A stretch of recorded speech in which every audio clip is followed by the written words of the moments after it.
सिंधु दीनबंधु जगत्पति गोपेश गोपिका कांते राधा कांते नमस्तुते। तप्ति कंचन गौरंगी राधे वृंदावनेश्वरी ऋषभानुसुते देवी प्रणमामि हरिप्रिये। वाञ्छाकल्पतरु कृपा सिन्धुभैव च पतितानां पावनभ्यो वैष्णवभ्यो नमो नमः। जय श्री कृष्ण चैतन्य प्रभु नित्यानंदे श्री अद्वैत गदाधर श्रीवास आदि गौर भक्त वृंद। हरे कृष्ण कृष्ण कृष्ण हरे हरे, हरे राम राम राम हरे हरे। नमः ओं विष्णुपादाय कृष्ण पृष्ठाय भूतले श्रीमते भक्ति वेदांत स्वामिनीति नामिने। नमस्ते सरस्वती देवे गौरवाणी प्रचारणे निर्विशेष शून्यवादी पाश्चात्य देश तारिणे। हरे कृष्णा।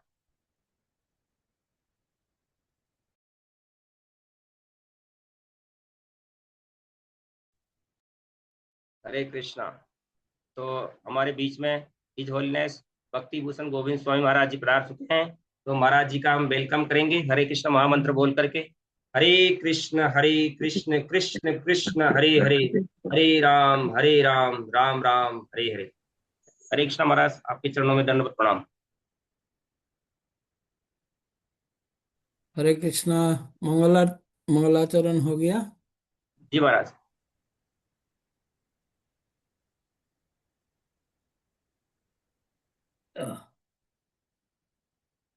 नमो विष्णुपदाय कृष्ण पृष्ठाय भूतले श्रीमते भक्ति वेदांत स्वामिनिति नामिने। नमस्ते सरस्वती देवे गौरवाणी प्रचारिणे निर्विशेष शून्यवादी पाश्चात्य देश तारिणे। वंशाकल्पतरुभ्यश्च कृपा सिन्धुभ्यैव च पतितानां पावनेभ्यो वैष्णवेभ्यो नमो नमः। जय श्री कृष्ण चैतन्य प्रभु नित्यानंद श्री अद्वैत गदाधर श्रीवासादि गौर भक्त वृंद। हरे कृष्ण कृष्ण कृष्ण हरे हरे, हरे राम राम राम हरे हरे।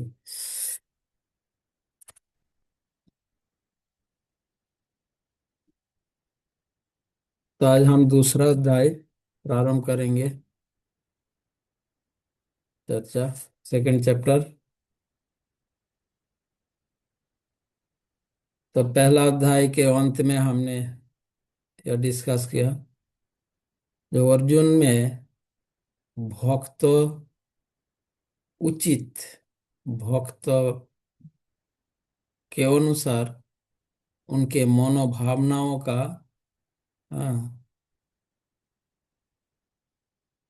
मनोभाव प्रकट हुआ उनका, अर्जुन का कोमल हृदय, नीतिबोध, करुणा, जो कि शिल प्रभुपाद वर्णन किया। ऐसे मनोभाव जिनका है वही ज्ञान प्राप्ति के योग्य पात्र हैं। अंतिम अध्याय के अंतिम श्लोक में, पहला अध्याय के अंतिम श्लोक में तात्पर्य में शिल प्रभुपाद ये बता रहे हैं कि जब किसी के हृदय ऐसा कोमल हो, करुणा का, दया करुणा विकसित हो और नीतिबोध के विषय में सचेत हो, सिंसियर हो,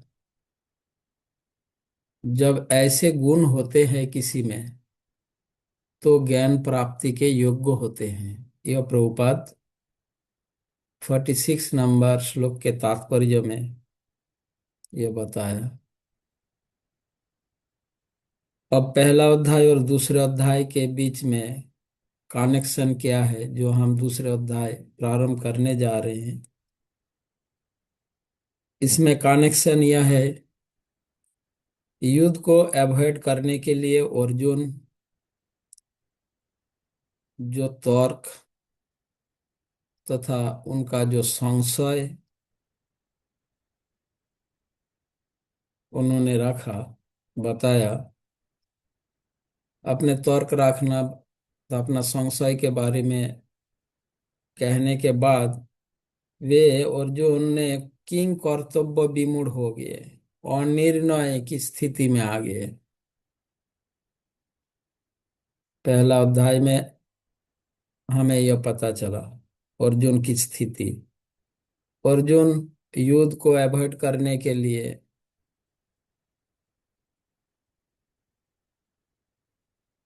और उन्होंने तर्क रखा और अपना जो आशंका, जो जो शंकाएं, जो संशय, वो उन्होंने भगवान कृष्ण के समक्ष रखा। और उसके बाद एक किंग कर्तव्य विमूढ़ हो गए। युद्ध को टालने के लिए ये सब किया उसने। किंग कर्तव्य विमूढ़ होकर मतलब अनिर्णय स्थिति को प्राप्त हुए वो। ऐसे अनिर्णय स्थिति में भगवान श्री कृष्ण के समक्ष उनके चरणों में आत्मसमर्पण किया। इस प्रकार श्री कृष्ण के साथ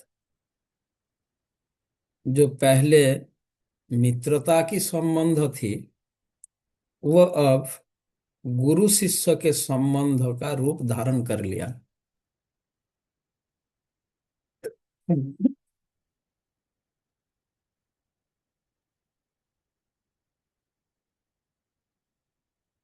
अब तक पहला अध्याय तक कृष्ण और अर्जुन में जो रिलेशन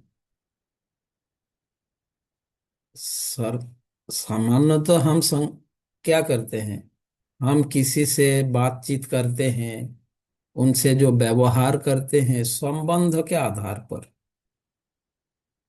है ना। जिसके साथ जैसे संबंध होता है उसके अकॉर्डिंगली हम आचरण करते हैं, बातचीत करते हैं। पर जैसे संबंध में बदलाव होता है तो व्यक्ति का आचरण, वार्तालाप, मनोभावना, मूड में बदलाव आता है। पर रिलेशन बदलने के बाद भी जो व्यक्ति इन चीजों में जिनका बदलाव नहीं आता, उसको क्या बोलते हैं? उसको क्या बोलते हैं? मूर्ख। बांग्ला शब्द में उसको बेपरवाह बोलते हैं। मतलब किसी का परवाह, मतलब जो किसी का कोई परवाह नहीं करते, बेपरवाह। वो किसी का परवाह नहीं करने वाला। और इस प्रकार व्यक्ति के लिए किसी विषय में उनके कॉन्शसनेस को परिवर्तन करना बहुत कठिन होता है। पर हम यहाँ पर यह हमें शिक्षा मिल रहा है। जब तक अर्जुन और भगवान कृष्ण के विषय अर्जुन का जब तक यह विचार था उनके चित्त में, कृष्ण मेरे मित्र है, तब तक उनका बिहेवियर, आचरण, वार्तालाप देखो, जो पहला अध्याय। अब दूसरे अध्याय से अब हम देखेंगे ये दूसरा अर्जुन है, वो पहला अर्जुन नहीं है। अब उनका वार्तालाप, कृष्ण के प्रति उनका बिहेव, आचरण में सब बदलाव आ गया। अब हम देखेंगे तो ऐसा क्यों हो रहा है। ऐसा होता है रिलेशन। पर जो व्यक्ति ऐसा रिलेशन बदलने बावजूद अगर कोई स्वयं को नहीं बदलता, उनके लिए सुधारना संभव नहीं है। हम भौतिक जगत में भी देखते हैं, कोई व्यक्ति सुधार जाते हैं तो कोई व्यक्ति नहीं सुधारता। उसका सुधार नहीं होता है जो रिलेशन को ध्यान में नहीं रखता और उसके अकॉर्डिंगली आचरण नहीं करता। तो उसके लिए सुधारना बहुत मुश्किल है। अर्जुन में सुधार क्यों हुआ? ये इसका बेसिक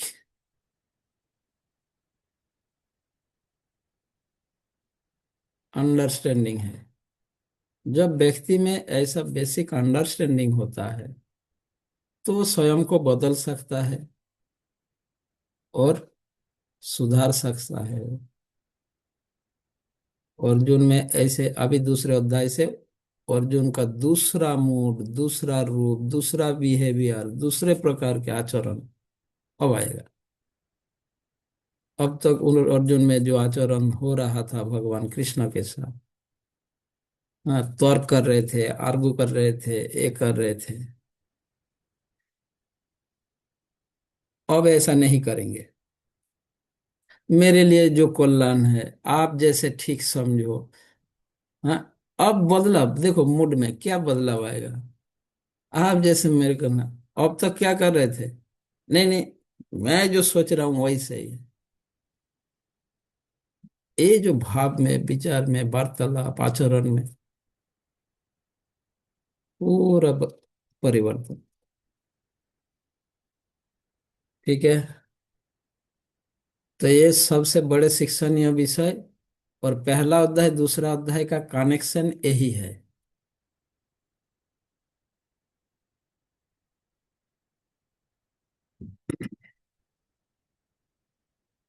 तो कनेक्शन क्या बताया मैंने, पहला अध्याय में भगवान ए सॉरी अर्जुन युद्ध को टालने के लिए तर्क रखा, अपना संशय आदि डाउट सब बताने लगा।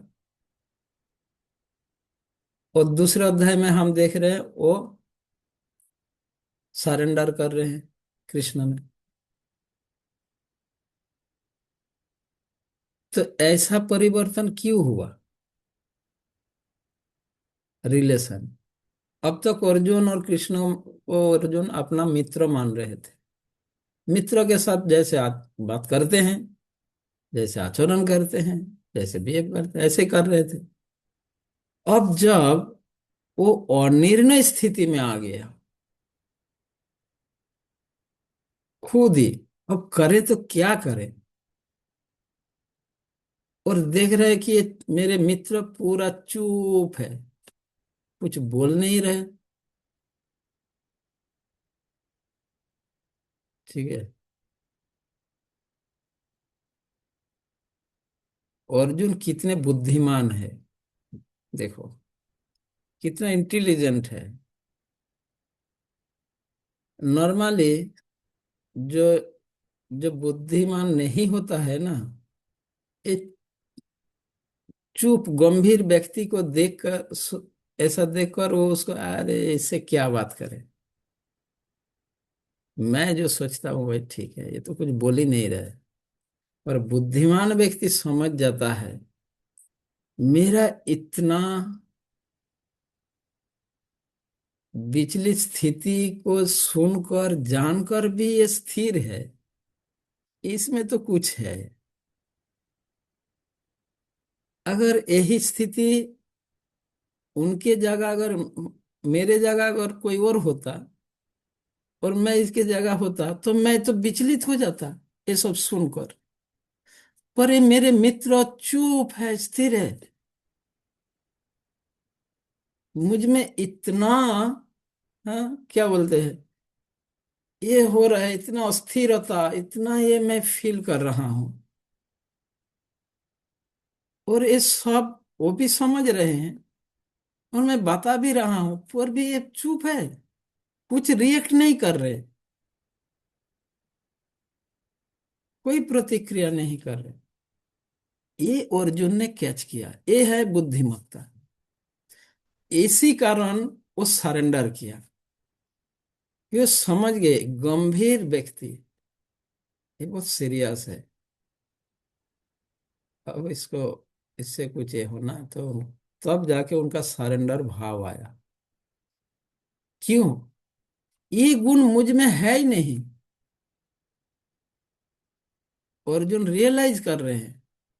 अब बताओ, अचानक आर्गुमेंट चल रहा था दोनों में, वो आर्गुमेंट कर रहे थे कर रहे थे कर रहे थे, एक चुपचाप सुनते जा रहे हैं और एक बक बक बक बक बक बक बक बक करते जा रहे हैं। तो इस स्थिति को अर्जुन ने रियलाइज किया उसने, कि इसमें कुछ तो है जो मुझ में नहीं है। मैं इतना अस्थिर, इतना विचलित हो रहा हूं, और ये सब कुछ जानने के बावजूद ये चुप है। क्या कारण है, क्या चीज है? वो जानने के लिए उनमें अब सरेंडर की भाव प्रकट हुआ। अब प्रश्न आए, अर्जुन अब तक तो अचानक सरेंडर की भावना कैसे आ गया उनमें? अब तक तो ये कर रहा था, आर्गुमेंट कर रहा था, तर्क कर रहा था। नॉर्मली हम देखते हैं क्या, जब व्यक्ति कोई एक दूसरे से तर्क करता है तो उसमें सरेंडर कैसे कर सकता है? अचानक करता है कोई? कोई नहीं करता। अगर वो बहुत ही इंटेलिजेंट हो तभी करेगा, अर्जुन जैसे इंटेलिजेंट हो। और हमारे अंदर इस गुण का विकसित करना होगा।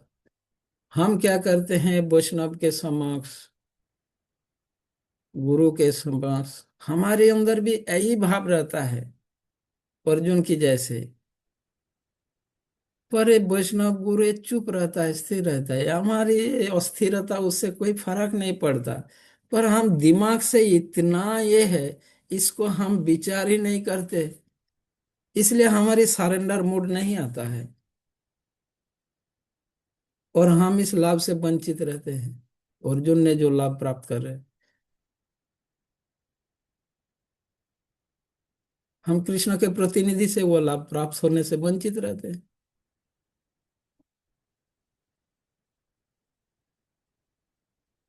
तो यही पहला अध्याय और दूसरा अध्याय का ये कनेक्शन है। समझ आया?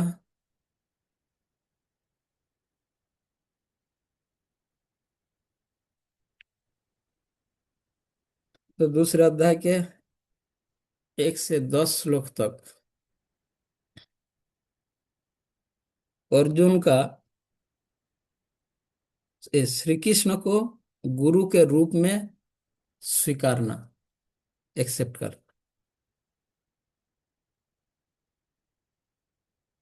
1 से 10 श्लोक तक।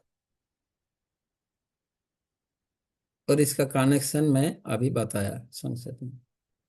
अचानक एक दोस्त दूसरों का गुरु के रूप में स्वीकार कर रहे हैं। इतने बार गीता पढ़ने के बाद एक क्वेश्चन आया मन में, हाँ, ये कैसे पॉसिबल हुआ? क्यों हुआ, कैसे हुआ?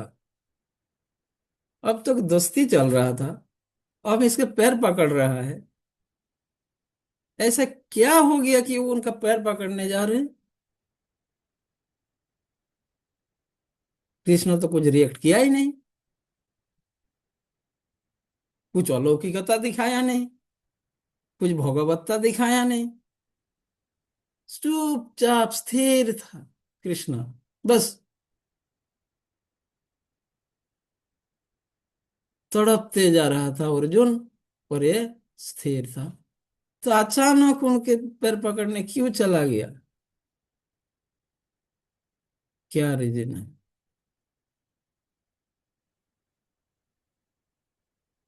तो इस स्थिति को अगर रियलाइज करो, अंडरस्टैंड हो, तभी गुरु के चरण में समर्पित हो पाओगे। अगर हम इस तड़पता स्थिति में ही मोहित रहेंगे, हमारी बुद्धि का प्रयोग नहीं करेंगे, तो जीवन भर हम तड़पते रहेंगे, कोई लाभ प्राप्त नहीं होगा। ठीक है? अर्जुन को लाभ क्यों मिला, क्यों भगवत गीता का ज्ञान प्राप्त किया, इसका बेस बेस क्या है? अर्जुन ने अपने बुद्धि का प्रयोग किया।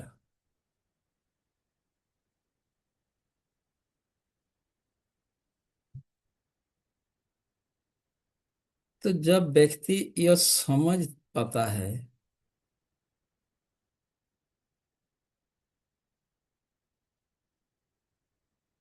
कि मन और बुद्धि के आश्रय में तथा इस भौतिक संसार में कोई उपाय नहीं है। अपना मन और बुद्धि के आश्रय लेकर इस भौतिक जगत में कोई सुरक्षा वो प्राप्त नहीं कर सकता, जब तक व्यक्ति इसका रियलाइज ना करे तब तक वो किसी के आश्रय में जा ही नहीं सकता। मतलब वो किसी को गुरु के रूप में स्वीकार कर ही नहीं सकता, किसी पे सरेंडर कर नहीं सकता, जब तक व्यक्ति इसको रियलाइज ना करे कि जब तक मैं अपने मन और बुद्धि के सहारे पे रहूंगा और मैं स्वयं स्वयं को सुरक्षित रखूंगा और मैं योजनाएं बनाता जाऊंगा, तब तक वो सरेंडर नहीं कर सकता। पर जब व्यक्ति इसको रियलाइज कर लेता है, नहीं, ये पर्याप्त तो नहीं है, मेरे मन मेरे बुद्धि में जो क्षमता है वो मुझे सुरक्षा नहीं दे सकता, इसके लिए किसी और का आश्रय लेना मुझे आवश्यक है। मैं मेरे बुद्धि और मन के आश्रय में रहूंगा और सोचूंगा और योजनाएं बनाता जाऊंगा कि मैं सुरक्षित रहूंगा, ये पॉसिबल नहीं हो। विषय को जो रियलाइज करेगा तभी वो सरेंडर का मूड प्रकट होगा, तभी वो सरेंडर करेंगे।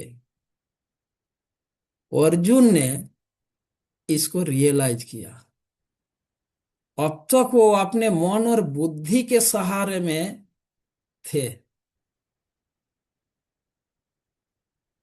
और उसका परिणाम क्या हुआ? विचलित हुए, हताश हुए, विषादग्रस्त हुए, डिप्रेशन में गए, पूरा संशय से पूरा हृदय भर उठा। पर कुछ उनके पास कोई सॉल्यूशन नहीं मिला, ना उनका बुद्धि उनका कोई सॉल्यूशन दे पाया, ना उनका मन उसको कुछ सॉल्यूशन दे पाया।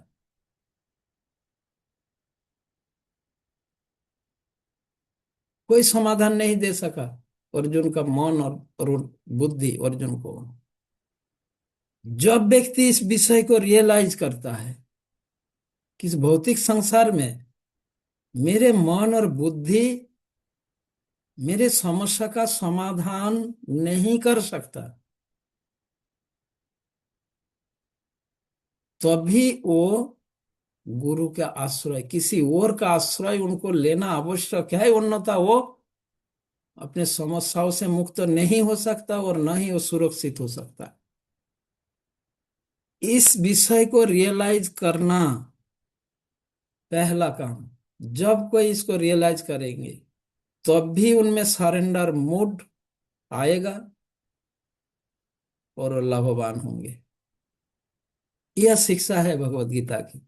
पहला अध्याय के बाद दूसरे अध्याय में आते हैं।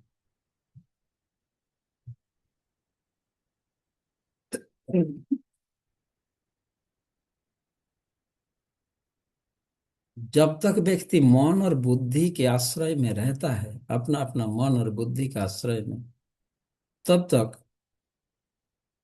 उनके लिए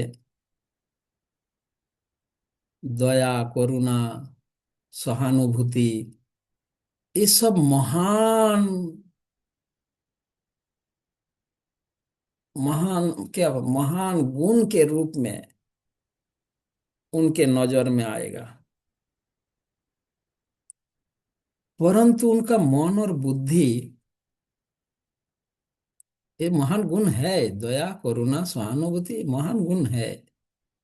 पर जब मनुष्य का बुद्धि इसका सही प्रयोग के विषय में अज्ञानी हो, इसका जब वो दुरुपयोग करेगा, क्योंकि उनके मनुष्य के बुद्धि में यह सामर्थ्य नहीं है,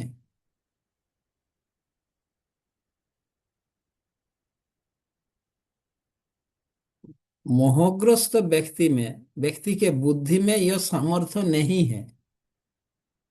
कौन सी सामर्थ्य? ये जो दया, करुणा, सहानुभूति, इन गुणों का प्रयोग कहाँ होना चाहिए? एक बद्ध जीवों के बुद्धि में वो क्षमता नहीं है।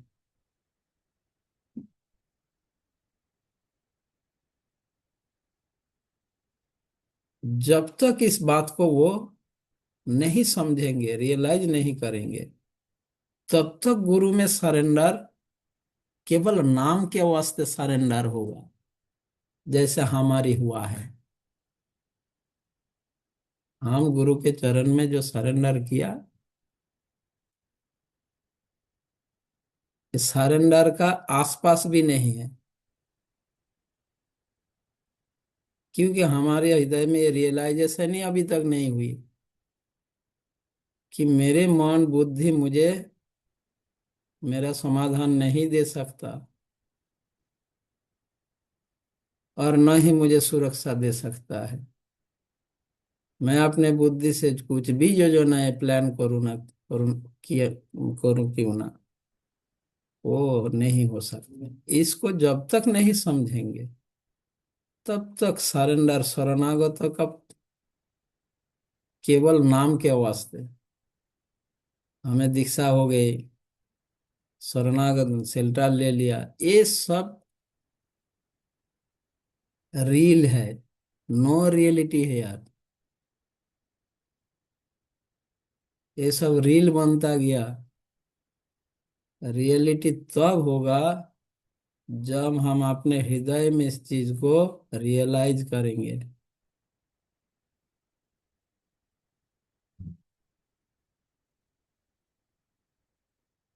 चलो, दूसरे अध्याय का इंट्रोडक्शन के रूप में मैं संक्षेप में बताया।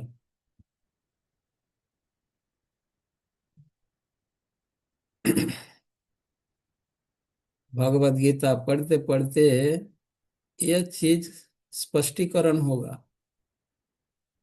कोई भी मनुष्य, कोई भी बद्ध जीव अपने बुद्धि से ये कर ही नहीं सकता। चौथे अध्याय में जाके भगवान बता रहे, किम कर्म किम अकर्म इति कवयोपि अत्र मोहिता तत्ते कर्म प्रवक्ष्यामि यद्गत्वा मोक्षसे अशुभात्। 4.16। क्या करना है, क्या नहीं करना है? बड़े बड़े विद्वान, विचारवान कविगण भी भ्रमित हो जाता है। अर्जुन का स्थिति करना क्या है ना? तो भगवान क्लैरिफाई दे रहे हैं, बड़े से बड़े बुद्धिमान भी भ्रमित हो जाएगा। इसीलिए मुझसे सुनो, करना क्या है मैं बताऊंगा, करना क्या है और कैसे करना है, जिसे जानकर सारे अशुभ स्थिति से तुम मुक्त हो जाओगे।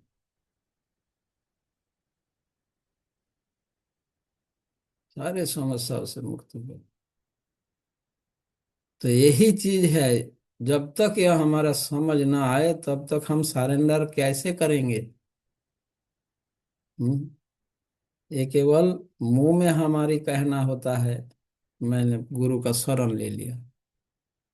अरे क्या शरण ले लिया? अभी भी आप अपने मन की बात सुनते थे, अभी भी हम अपने बुद्धि की बात ही सुनते हैं। हम यह नहीं समझ पाए कि मेरा मन और बुद्धि फेलियर है, फेल हो चुका है, और होने वाला, अगर नहीं हुआ, हो गया, हो चुका है। एक हमें मार्ग नहीं दिखा सकता और न ही मेरा समस्या का समाधान कर सकता है और न ही मेरे को सुरक्षा दे सकता है। और कोई ऑप्शन है नहीं मेरे पास। इस बात को जब तक हम रियलाइज नहीं करें तब तक शरणागति शेल्टर कैसे हो सकता है? अब बताओ, आप में से कौन शेल्टर लिए हो?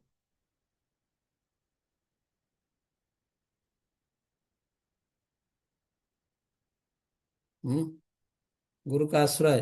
हाँ हाँ, हम गुरु का, हाँ दीक्षा हो गया, गुरु का आश्रय ले लिया। घंटा आश्रय हो, कोई आश्रय नहीं हो। ये दूसरे अध्याय जो है, पूरे भगवत गीता के जिस्ट है, सारांश है।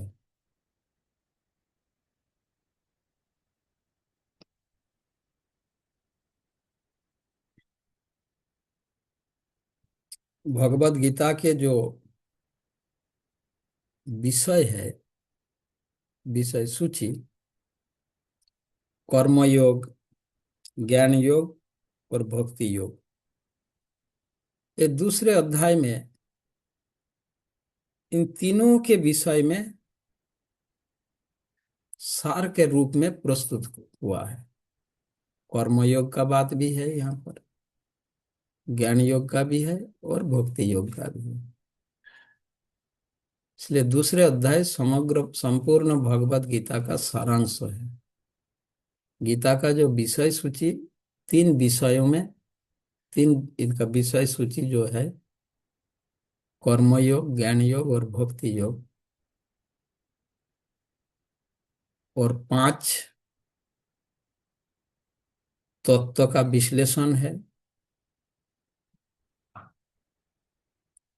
तो ये सभी दूसरे अध्याय में सार के रूप में वर्णन हुआ है, दूसरे अध्याय में। इसीलिए ये दूसरे अध्याय भगवत गीता के सारांश है।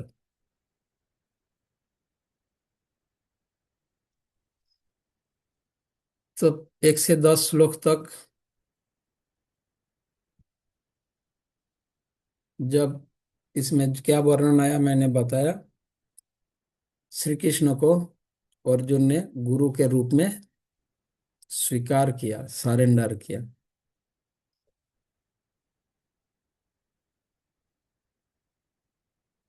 यही जो अब तक मैंने बताया,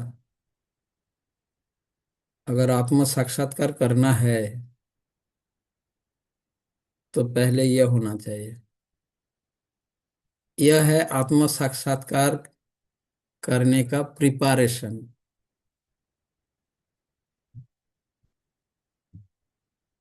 आत्म साक्षात्कारकारी बनना है तो उसका प्रिपारेशन के रूप में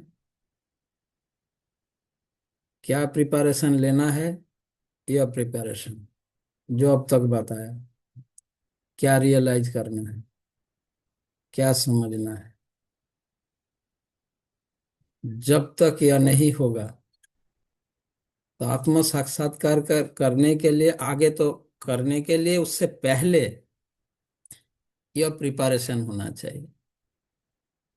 अगर आप खाना बनाना चाहते हो तो क्या प्रिपारेशन होना चाहिए? इंग्रेडिएंट्स होना चाहिए, है ना?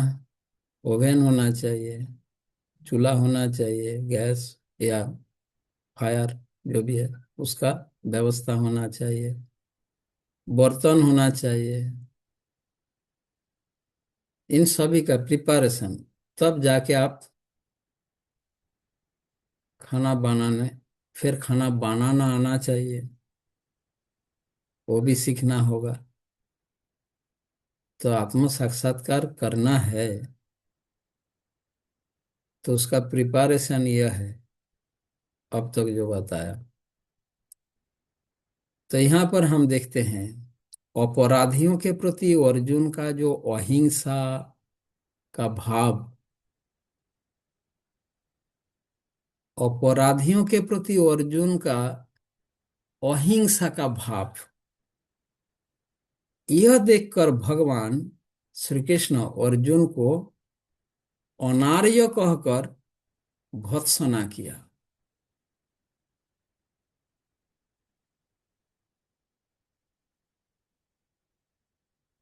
ठीक है। जब अर्जुन सरेंडर किया उसके बाद भगवान अर्जुन को भर्त्सना किए।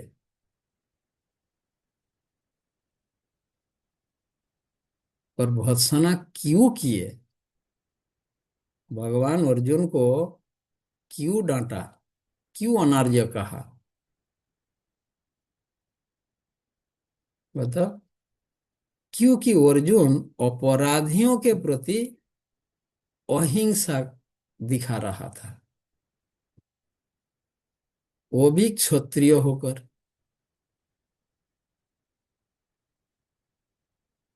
क्षत्रिय होकर अपराधियों को के प्रति अहिंसा का व्यवहार उपयुक्त नहीं है, किसी भी परिस्थिति में उपयुक्त नहीं कहलाएगा। अगर कोई पुलिस अपराधियों के प्रति दया करुणा दिखाए तो क्या वो पुलिस कहलाने योग्य होंगे?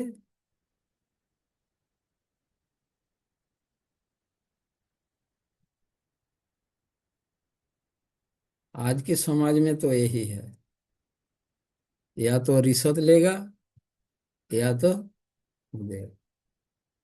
ठीक है, जो भी। तो इसीलिए भगवान कृष्ण उनको भर्त्सना किए।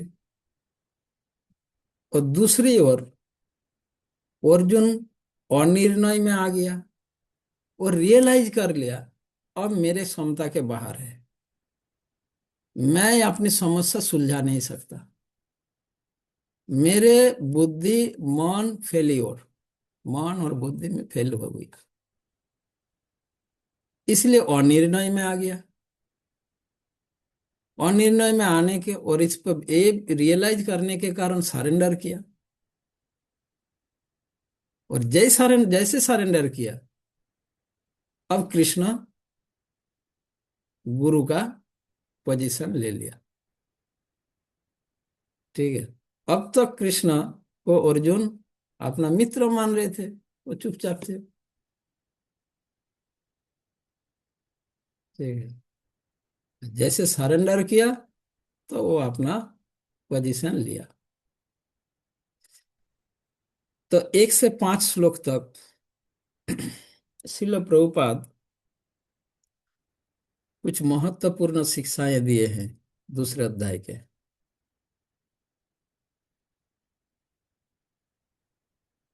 पहला शिक्षा यह दिए प्रभुपाद तात्पर्य में, मूर्खता का लक्षण।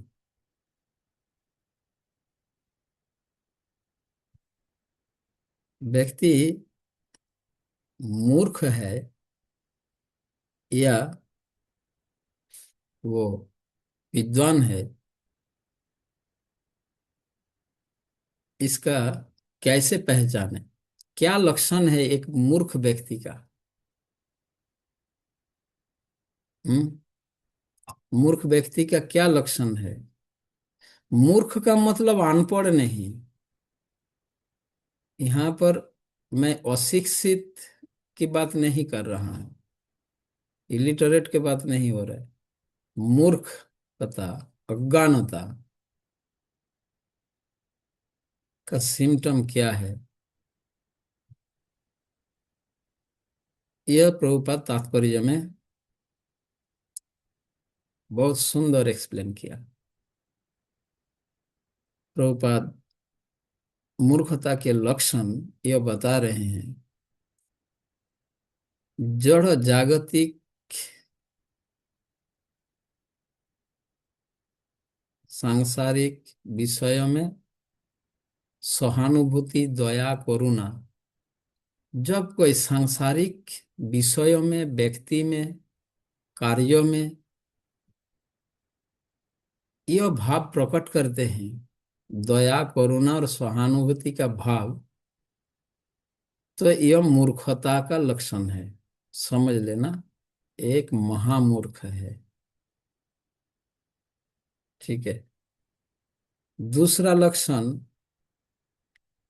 अगर जड़ जागतिक विषयों को लेकर वो शोक करता है,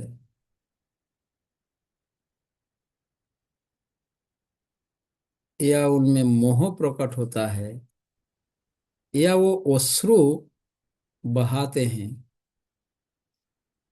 और अल्टीमेटली वो अनिर्णय में आ जाता है, यही सब मूर्खता का परिचय है।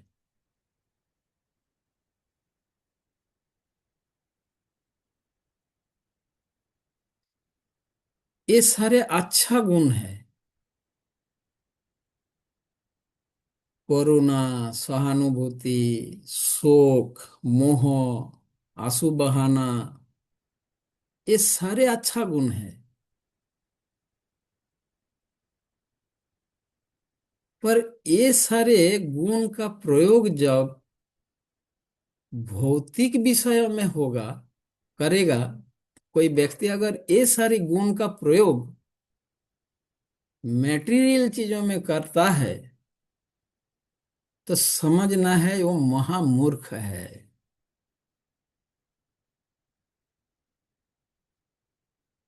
हमें शोक करना चाहिए। किसके लिए? आध्यात्मिकता के लिए, आत्मा के लिए शोक करना चाहिए। अगर कोई करता है, कृष्ण कहते हैं वो इंटेलिजेंट है, वो बुद्धिमान है। दया दिखाना है तो आध्यात्मिक विषयों में दया दिखाओ, करुणा दिखाओ, सहानुभूति दिखाओ। मोह अच्छा गुण है। अरे, अब तक तो मोह तो बुरा सोचते। हाँ, मोह बुरा तब है जब ये भौतिकता में हो। जब आध्यात्मिक विषय में कोई मोहित होता है, मोह जन्माता है उसको, आध्यात्मिकता में अगर ममता आता है, तो इससे अच्छा गुण क्या हो सकता है? पर वही मोह, वही माया, ममता अगर भौतिकता में हो, तो ये निंदनीय है। ये सारे अच्छा है, पर इसका प्रयोग अगर गलत जगह में हो रहा हो, कोई कर रहा है, तो समझो वो महामूर्ख है। ये प्रभुपद समझाया 1 से 5 श्लोक तक। जो पहला पॉइंट ये समझा रहा है, और भी है।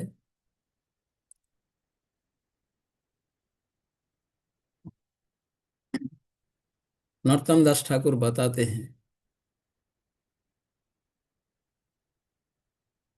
काम कृष्ण कर्मार्पणे क्रोध भक्त द्वेषी जने लोभ साधु संगे हरि कथा, मद कृष्ण गुणगाने मोह इष्ट लाभ विने नियुक्त को रिव यथा तथा। ठीक है। तो काम क्रोध मद लोभ मोह मात्सर्य, इनका प्रयोग जब भौतिकता में होगा, तो ये हमारा शत्रु बनेंगे, आत्मा का शत्रु बनेगा। हम शास्त्र से ही सुनते आ रहे, हमारा ये 6 शत्रु हैं। पर ये 6 मित्र भी बन सकता है हमारा। कैसे? नरोत्तम दास ठाकुर बता रहे, काम को कृष्ण कर्मों में लगाना है, तो वो काम शत्रु नहीं रहेगा। भगवत गीता में भगवान बता रहे, काम महासनो महापापना विद्य नाम यह बैरी नाम। ये महाशत्रु है जीवात्मा के लिए। कब? जब जीवात्मा इसका प्रयोग गलत जगह में, इसका दुरुपयोग करेगा। जब भौतिकता में इसका प्रयोग होगा, तो ये काम जैसे शत्रु और कोई नहीं हो सकता। इसी काम को मित्र बनाया। काम इतना शक्तिशाली, भगवान बता रहे, काम इतनी शक्तिशाली है कि इस पर विजय प्राप्त करना बहुत, मतलब बहुत कठिन। ऐसे शक्तिशाली को अगर अपना मित्र बना ले तो आप कितना शक्तिमान होंगे, सोच लो। काम कितना शक्तिशाली है, भगवान गीता में एक्सप्लेन किया। इतना पावरफुल है काम। ऐसे पावरफुल पर्सन अगर आपका मित्र बन जाए तो आप कितना पावरफुल होगे, सोचो।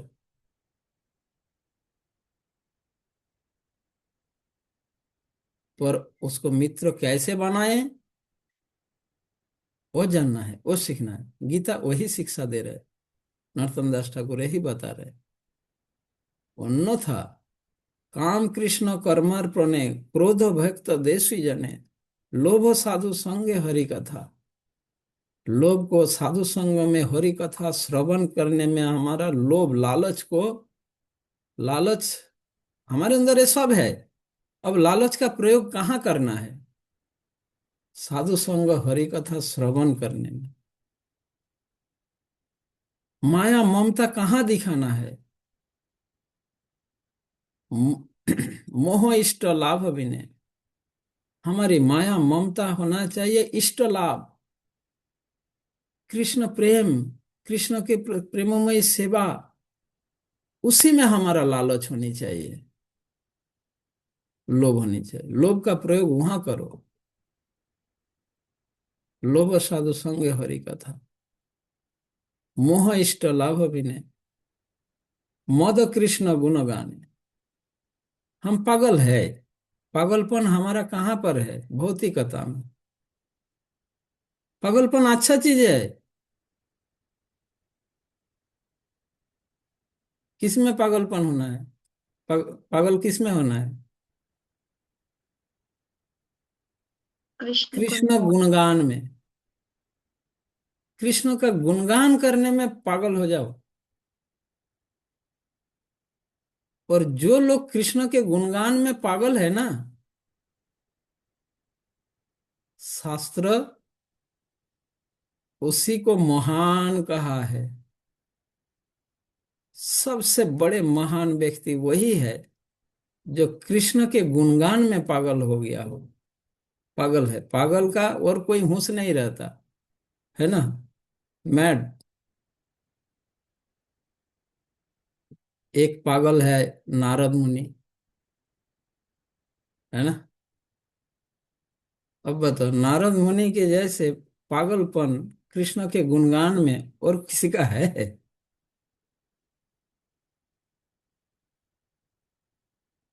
एक पागल है नारद ऋषि, बिना बजाए दीवानिशी। ये अपना है, बिना बजाते हुए दिन रात कृष्ण गुणगान में मत्त रहते हैं।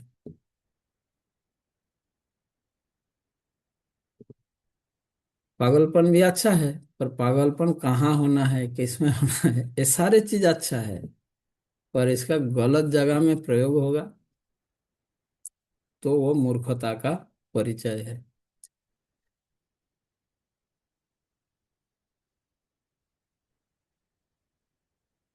और ये मूर्खता का, शिल प्रभुपाद की मूर्खता का लक्षण को समझाने के लिए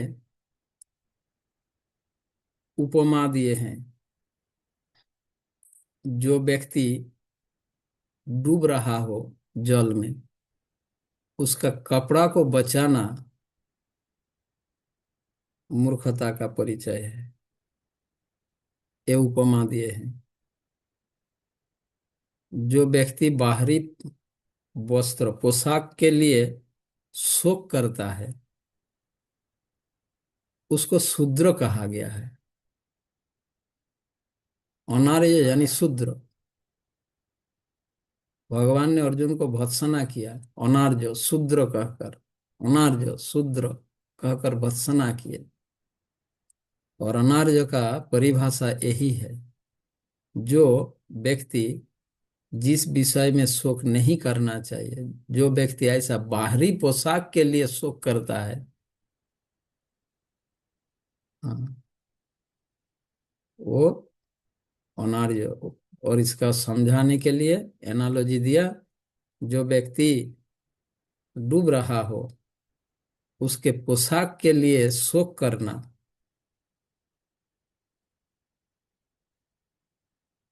अत्यंत मूर्खता है। ठीक उसी प्रकार जो लोग अज्ञान समुद्र में डूब रहा है, उनके शरीर का रक्षा करने का और शरीर रक्षा के लिए शोक करना,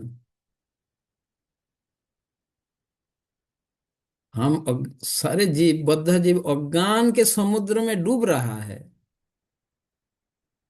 अगर तुम उसमें करुणा करना चाहते हो तो उनमें ज्ञान, अज्ञानता से बाहर लाओ। और हम क्या कर रहे हैं? कोई व्यक्ति डूब रहा है, उसका पोशाक को बचा रहे हैं, वो व्यक्ति मर रहा है। एक कौन सी भी बुद्धिमत्ता है? कितना सुंदर उपमा दिया प्रभुपाद।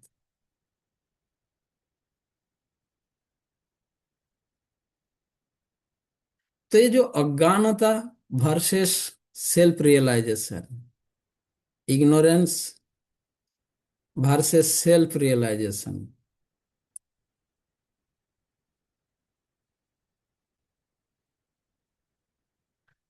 इस विषय को प्रभुपाद समझा रहे हैं। आत्मा के लिए दया, करुणा, सहानुभूति प्रकट करना ही सेल्फ रियलाइजेशन है। शरीर के लिए दया, करुणा, सहानुभूति दिखाना अज्ञानता का परिचय है। आत्मा के लिए दया करना, सहानुभूति दिखाना, यह सेल्फ रियलाइजेशन है, सेल्फ रियलाइजेशन का पहचान है।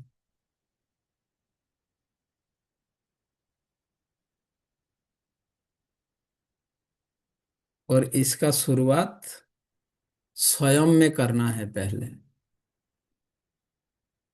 ठीक है? खुद के लिए, खुद के आत्मा के लिए, खुद का आत्मा के प्रति दया दिखाना शुरू करो। उसमें हमदर्दी दिखाओ। वो कहाँ जा रहा है उसको, उस पर करुणा करो।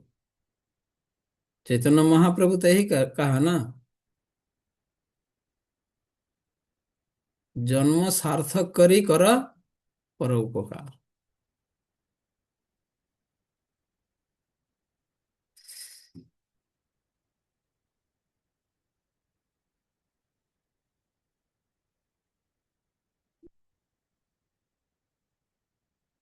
तिलक प्रभुपाद इसमें एक्सप्लेन किया है कि अर्जुन भगवान को मधुसूदन कहकर संबोधित किया, है ना?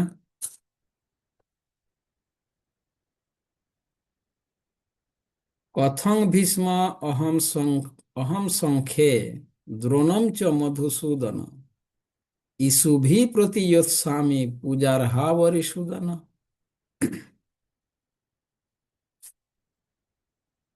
4 नंबर श्लोक। तो यहाँ पर अर्जुन भगवान को मधुसूदन कहकर संबोधित कर रहे हैं। श्रील प्रभुपाद तात्पर्य में इसका तात्पर्य बता रहे हैं कि अर्जुन भगवान को मधुसूदन कहकर क्यों संबोधित कर रहे हैं, इसका क्या तात्पर्य है। इसमें अर्जुन का क्या मनोभाव है। भगवत गीता में अर्जुन भगवान कृष्ण को अलग अलग नामों से संबोधित कर रहे हैं, है ना? कभी मधुसूदन, कभी जनार्दन, कभी माधव, कभी केशव, अलग अलग नाम से संबोधित कर रहे हैं। हमेशा एक ही नाम नहीं ले रहे हैं। ऐसा क्यों?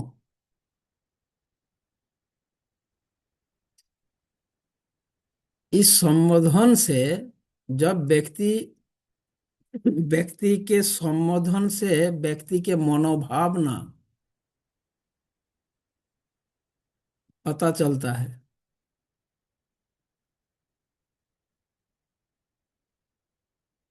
वो कैसे संबोधन कर रहे हैं, उससे पता चलता है उसका मनोभाव क्या है।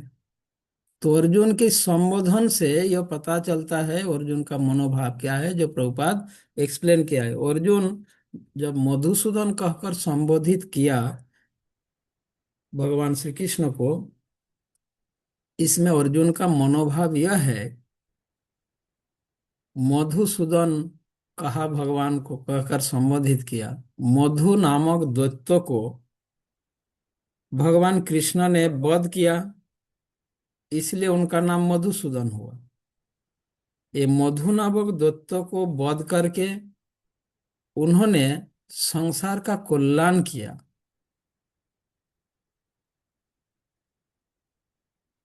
तो अर्जुन कहना चाहते हैं कि हे मधुसूदन, आपने मधु नामक दैत्य को मारकर जिस प्रकार संसार का कल्याण किए हैं, मेरे अंदर जो अज्ञान रूपी दैत्य दानव है, उसे मारकर मेरा कल्याण कीजिए। ये अर्जुन के अंदर की भाव यह है, इसलिए मधुसूदन कहा।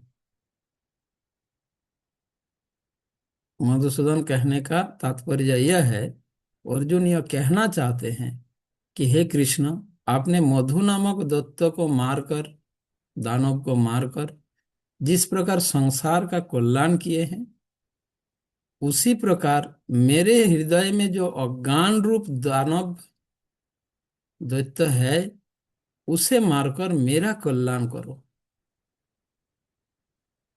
यह भाव, इसीलिए मधुसूदन कहा।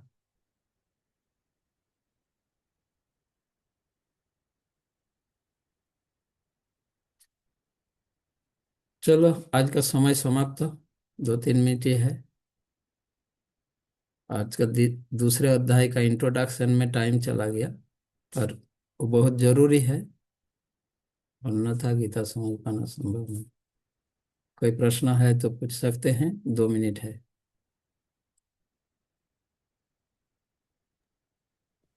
हरे Krishna Maharaj ji, please accept my humble obeisances. तो यहाँ जो श्लोका नंबर 3 में वर्ड आया है, शुद्रम हृदय दौर्बल्यम, हम्म। तो फिर महाराज जी हम उसको ऐसे ही समझेंगे कि शुद्र मतलब कि हमारी जो करुणा है वो शारीरिक स्तर पर रहे, तो ये हृदय की दुर्बलता है। नहीं नहीं, यह क्षुद्र का अर्थ तुच्छ। तो अच्छा। हाँ, क्षुद्र, छोटा, तुच्छ। क्षुद्रम हृदय दुर्बलम, तुच्छ हृदय दुर्बलता। देखो, मैं भगवत गीता पढ़ा नहीं रहा हूँ, आप लोगों को भगवत गीता कैसे पढ़ना है वो बता रहा हूँ। जब मैं भगवत गीता पढ़ाऊंगा तब वो सारी चीजों को मैं एक्सप्लेन करूँ। मैं भगवत गीता नहीं पढ़ा रहा हूँ, भगवत गीता पढ़ना कैसे है वो मैं बता रहा हूँ। तो इसीलिए मैं हर श्लोक और हर शब्द इसको एक्सप्लेन नहीं कर रहा हूँ। इसका पर्पस वही है। हम वर्षों से भगवत गीता पढ़ते आ रहे, सुनते आ रहे, और अभी तक हमारी कुछ भी, हाँ, इतने समय हम दे रहे इसके पीछे, तो इसको सही तरीके से हम अपना समय, अपना शक्ति, इसका अगर हम प्रयोग करें तो हमें सही सही सही लाभ प्राप्त होंगे, हमें लाभ प्राप्त करेंगे। पर्पस यह है। इसीलिए यह कक्षा लिया जा रहा है। अधिकतर भक्त अभी तक तो यह समझ ही नहीं पता कैसे पढ़ना कैसे है भगवत गीता को, शास्त्रों को कैसे अध्ययन करना है। शास्त्र अध्ययन करना है तो कैसे करना, किस प्रकार करना, वो समझा रहा हूं। ठीक है। हरे कृष्ण।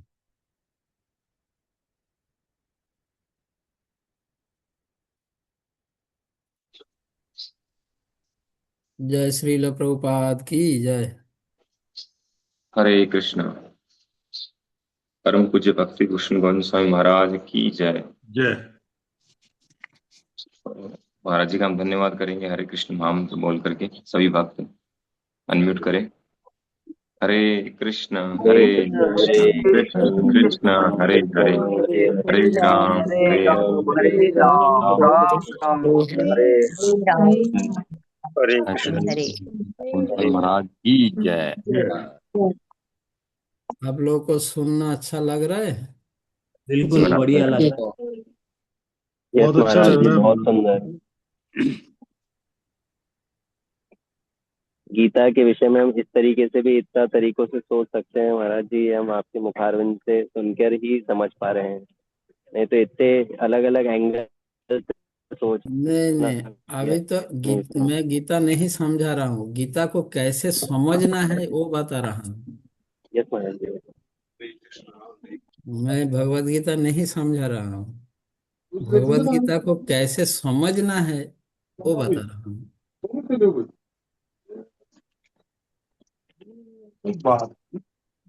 महाराज जी आपके ये प्रवचनों से सब अलर्ट हो गए। पहले सब प्रस्तुत हो रहे थे।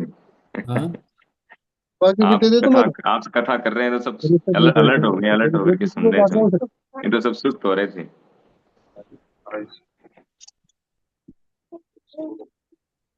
आप सभी का आशीर्वाद चाहिए। हरे कृष्ण। महाराज से हम प्रार्थना करते हैं कि हमें कृपा करें हम पर, कि हम भगवत गीता को समझ सकें और जो समझा रहे हैं उसको हम समझ सकें, क्योंकि हम सब जो हैं वो जड़ बुद्धि हैं, हमारी समझ के परे है। तो महाराज जी से ये प्रार्थना है, आशीर्वाद दें, हमें कृपा करें, जिससे हम रूपा जी के तात्पर्यों को और भगवत गीता के मर्म को समझ सकें। हरे कृष्ण। दंडवत प्रणाम। जय समवेत भक्त वृंद की जय, श्रील प्रभुपाद की जय।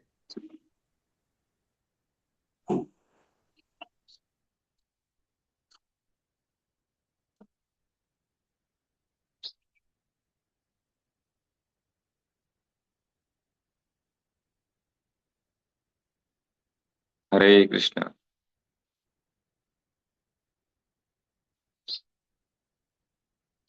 बहुत सारे वक्त निकल गए हैं। ठीक है, एक दो सूचनाएं थी।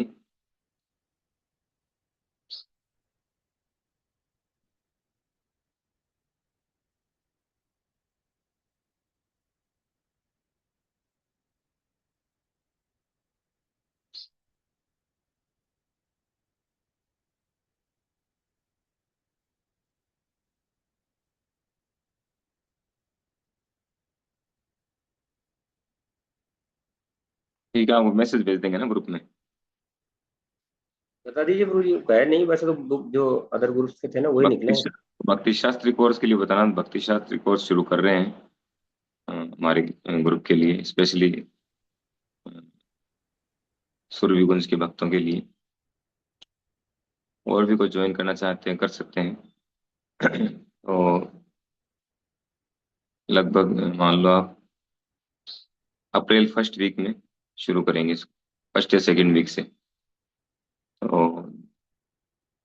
ऑफलाइन ऑफलाइन होगा ही भक्ति शास्त्री, क्योंकि ऑनलाइन में क्या है कि एक तो आई कांटेक्ट नहीं होता, फिर वीडियो बंद रहता है, पता नहीं क्या कुछ सुन पा रहे हैं, कुछ हो रहा है कि नहीं हो रहा है, ऐसा है। तो इसलिए ऑफलाइन करेंगे।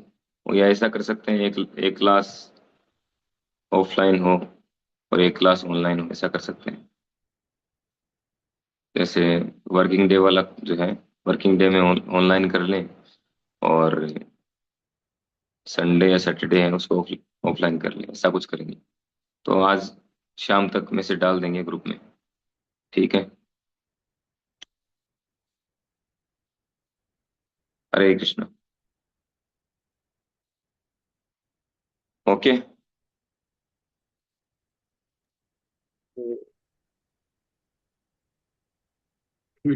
श्रील प्रभुपाद की जय। कुछ कहना चाहते हैं कोई? मीटिंग एंड करें?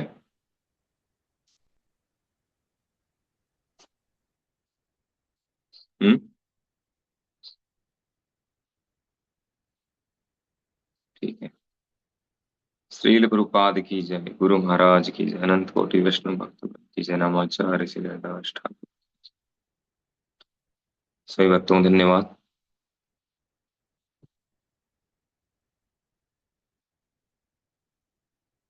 मीटिंग एंड कर दो गुरु जी। हाँ, फिर ठीक है, चलिए, हरे कृष्ण।